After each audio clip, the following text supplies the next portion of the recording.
당신은 자녀를 사랑합니다. 당연하죠.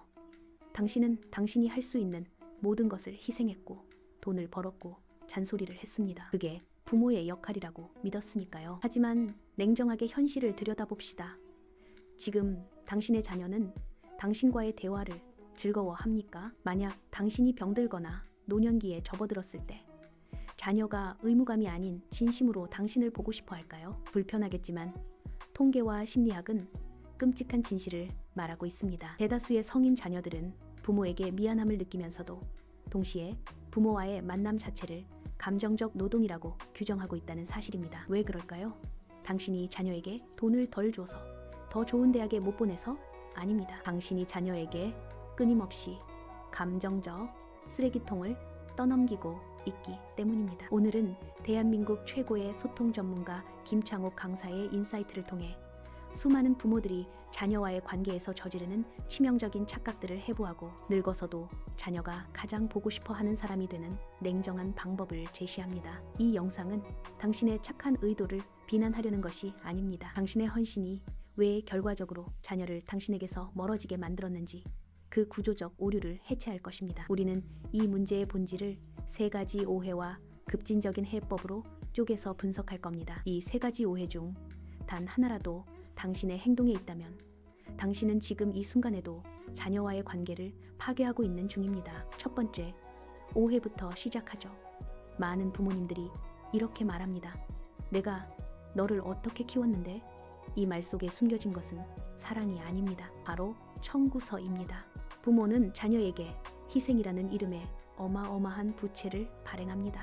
밤샘 노동, 사교육, 미래를 포기한 시간, 이 모든 것을 자녀에게 베풀었다고 생각하지만 자녀는 이 희생을 볼 때마다 무거운 짐을 느낍니다. 김창옥 강사는 이 지점을 정확히 짚어냅니다. 자녀는 부모에게서 물질적인 지원을 받고 싶어 합니다. 하지만 그 지원이 조건부가 되거나 대가를 요구할 때 관계는 즉시 망가집니다. 당신의 자녀가 당신을 만날 때마다 당신의 노고를 인정하고 당신의 은퇴 계획을 걱정하고 당신의 외로움을 채워주기를 바란다면 당신은 자녀를 독립된 성인이 아닌 노후를 위한 감정적 보험 상품으로 키운 겁니다. 부모는 자신을 비울수록 아름다운 존재가 아닙니다. 자신을 채우지 않은 부모의 공허함은 결국 자녀가 채워야 할 몫이 됩니다. 이 공허함은 자녀에게 가장 무거운 짐입니다. 기억하십시오. 희생은 당신이 선택한 것입니다. 자녀는 당신에게 태어나게 해달라고 부탁하지 않았습니다. 자녀에게 짐을 지우지 않는 가장 중요한 방법은 당신의 불행이나 미완의 꿈을 자녀의 성공으로 보상받으려는 유혹에서 벗어나는 것입니다. 만약 당신이 자녀를 만날 때마다 힘든 이야기를 하거나 고독하다고 하소연하거나 자신의 불만을 토로한다면 자녀는 당신을 사랑하는 부모님이 아닌 자신의 에너지를 빨아가는 흡혈귀로 무의식 중에 인식하게 됩니다. 이런 관계는 자녀에게 가장 큰 부담이자 만남을 기피하게 만드는 가장 확실한 원인입니다. 자녀가 당신을 피하는 두 번째 치명적인 이유는 당신이 자녀의 감정적인 세계를 궁금해하지 않고 오직 당신의 감정적 해소에만 집중하기 때문입니다. 김창옥 강사가 말한 핵심 메시지 중 하나가 이것입니다. 많은 부모가 자녀에게 말을 건네지만 사실은 그 말을 자녀에게 하는 것이 아니라 자기 자신에게 하는 말입니다. 당신이 자녀에게 요즘 회사 생활은 어때 힘들지? 라고 묻는다고 가정해 봅시다. 여기서 자녀가 솔직하게 네, 죽을 것 같아요. 상사 때문에 너무 힘들어요. 라고 말했을 때 당신의 일반적인 반응은 무엇입니까? 요즘 애들은 다 그래. 우리 때는 더 심했어. 너만 힘든 줄 아니? 세상이 원래 그런 거야. 징징대지 마. 그러니까 내가 그때 대기업 가라고 했지. 이런 반응은 자녀의 입을 영원히 닫게 만듭니다. 자녀는 당신과의 대화에서 공감이 아닌 평가와 조언, 폭탄만을 받습니다. 그 순간 자녀는 깨닫습니다. 아, 이분은 내 문제를 듣고 싶은 게 아니라 내가 겪고 있는 어려움을 이용해서 당신의 과거 경험이나 지혜를 자랑하고 싶은 거구나. 진정한 소통은 정보의 전달이 아닙니다. 그것은 정서적 연결입니다. 자녀가 힘들어할 때 당신이 해줘야 할 유일한 말은 아, 그랬구나. 정말 힘들었겠다. 단 한 문장뿐입니다. 이 한마디가 자녀에게는 당신의 품이 세상에서 가장 안전한 피난처임을 확인시켜 줍니다. 그러나 대부분의 부모는 이 안전지대를 스스로 파괴합니다.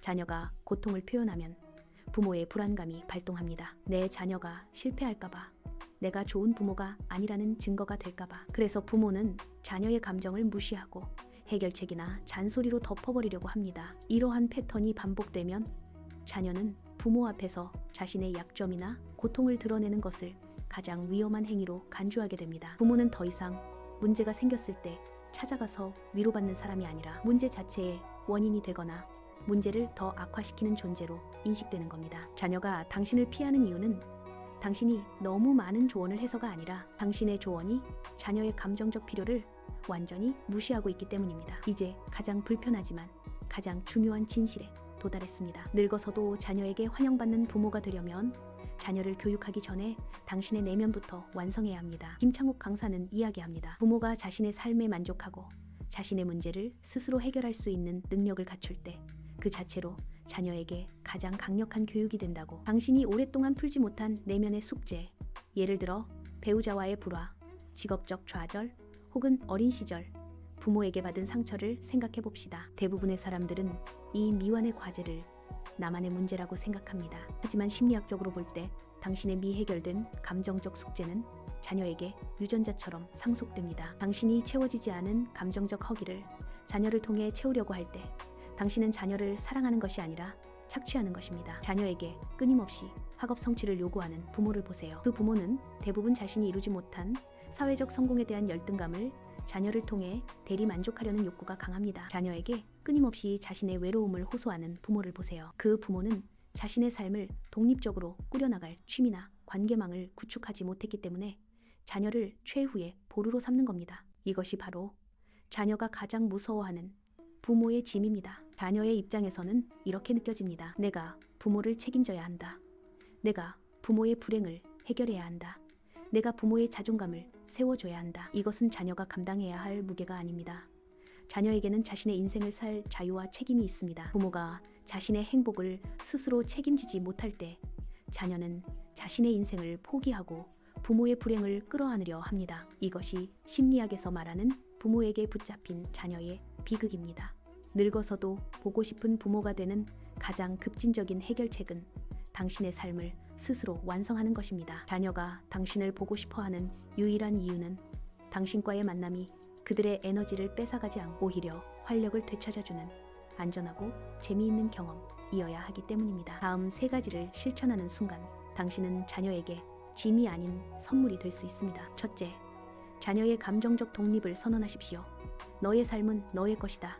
이는 당신이 자녀에게 줄 수 있는 최고의 선물입니다. 부모의 역할은 울타리가 되어주는 것이지 감옥이 되는 것이 아닙니다. 자녀의 결혼, 직업, 거주지에 대한 당신의 의견을 지시나 판단으로 포장하지 마십시오. 자녀가 어떤 결정을 내리든 그것이 자녀의 인생이고 그 결과에 대한 책임 역시 자녀의 몫임을 인정해야 합니다. 만약 자녀가 당신의 조언을 구한다면 조언을 하되 반드시 마지막에 이 말을 덧붙이십시오.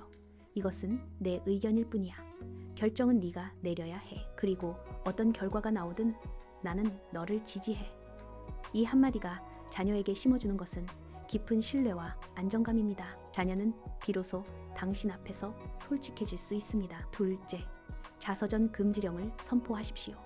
자녀와의 대화에서 당신의 과거, 고생담이나 성공 스토리를 주저리 늘어놓는 것을 금지하십시오. 자녀는 당신의 역사가 아니라 현재의 당신과 소통하고 싶어 합니다. 당신의 과거는 자녀에게 지루한 역사 수업일 뿐입니다. 자녀가 당신의 안부를 물을 때 나는 괜찮아. 네 이야기는 어때? 라고 바로 질문을 던지는 연습을 하십시오. 당신이 자신의 삶에 만족하며 즐겁게 살고 있는 모습을 보여주는 것. 그것이 자서전 낭독보다 수백 배 강력한 교육 효과를 갖습니다. 자녀에게 외로움을 호소하는 대신 당신의 새로운 취미, 새로운 도전, 새로운 사람들과의 만남을 자랑하십시오. 자녀는 당신을 걱정해야 할 연약한 노인이 아닌 함께 시간을 보내면 활력을 얻을 수 있는 흥미로운 사람으로 인식하게 됩니다. 셋째, 완벽한 부모 콤플렉스를 버리고 인간 기모으로 존재하십시오. 우리는 모두 실수하는 불완전한 인간입니다. 자녀 앞에서 완벽한 멘토, 흠없는 롤모델로 보이려고 애쓰지 마십시오. 김창욱 강사가 강조했듯이 부모가 자신의 약점이나 실수를 솔직하게 인정하고 때로는 자녀에게 도움을 요청하거나 미안함을 표현할 때 자녀는 비로소 부모를 동등한 인간으로 대우하기 시작합니다. 당신이 자녀에게 솔직하게 내가 그때 너한테 너무 심하게 말했어. 미안하다. 나도 나이가 드니까 좀 불안했나 봐. 라고 말할 수 있다면 그 사과는 수천 번의 용돈보다 강력한 감정적 연결고리를 형성합니다. 자녀에게 당신은 부모님이기 이전에 감정을 가진 한 사람입니다. 당신이 당신의 인생을 독립적으로 즐겁게 그리고 스스로 책임지며 살아가는 모습을 보여줄 때 자녀는 당신을 존경하고 당신에게서 배우고 싶어하며 기꺼이 당신의 곁에 머무르려 할 것입니다. 당신은 자녀를 사랑한다는 이유로 그들을 질식시켜서는 안 됩니다. 당신의 사랑은 자녀의 날개를 부러뜨리는 짐이 아니라 더 높이 날아오를 수 있게 해주는 안전한 이륙장이 되어야 합니다. 오늘부터 당신의 역할은 자녀에게 무언가를 해주는 부모가 아니라 자녀의 시야 밖에서 자신의 삶을 완성하는 독립적인 성인이 되는 것입니다. 이것이 바로 당신의 자녀가 노후에도 의무감이 아닌 기쁨으로 당신의 집문을 열고 들어오게 만드는 유일한 비결입니다. 이제 당신은 스스로에게 물어야 합니다. 나는 늙어서도 보고 싶은 부모인가? 아니면 피하고 싶은 짐인가? 이 질문에 솔직하게 답하고 당신의 삶을 재설계하는 것. 그것이 지금 당장 시작해야 할 가장 중요한 일입니다.